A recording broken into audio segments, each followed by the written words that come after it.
أهلا بيكم في حلقة جديدة في قناتي فيلم أندرواي. في الحلقة دي هنبدأ سلسلة جديدة اسمها أفلام عمرك ما هتشوفها. في السلسلة دي هنتكلم عن الأفلام المفقودة أو الأفلام اللي كان مفروض تتعمل ووقفت لأسباب عديدة، ولكن موجودة بقصتها الكاملة وأحيانا بعض الكادرات أو المشاهد من النسخ المفقودة. فيلا بينا مش هأخركم، ومعانا أول فيلم عيون ساحرة. اسم الفيلم عيون ساحرة. الفيلم بيحكي عن دليلة اللي هي آسيا داغر، مطربة في مالها ليل، وليها اهتمام بكتب السحر والتجارب العلمية الماورائية. بتحب واحد من رواد المكان، هو الثري أحمد جلال، اللي وضعه الاجتماعي بيمنعه يكون معاها علاقة، بيخليها تطارده في كل مكان تقريبا، لدرجة إنها بتطارده بالعربية، وبتحصل له حادثة وبيموت.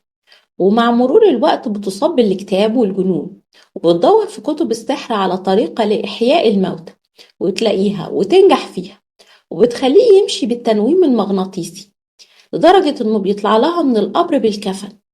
لكنه بيقول إنه مش هيقدر يكون بشري طبيعي إلا إذا حقن بدماء بنت عذراء ليها وحمة بشكل معين. فبتستخدم هي بلورتها السحرية، وبتلاقي البنت دي اللي بتقوم بدورها ماري كويني، وهي بياعة يناصيب فقيرة.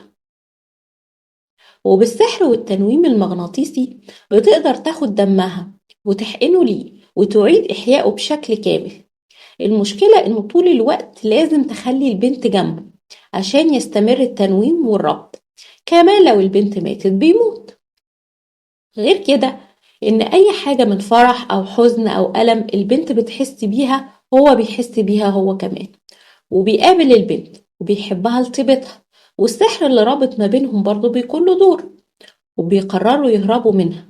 والبعد المسافة بتقل قدرة التنويم والسحر، وبيموت حبيبها مرة تانية للأبد.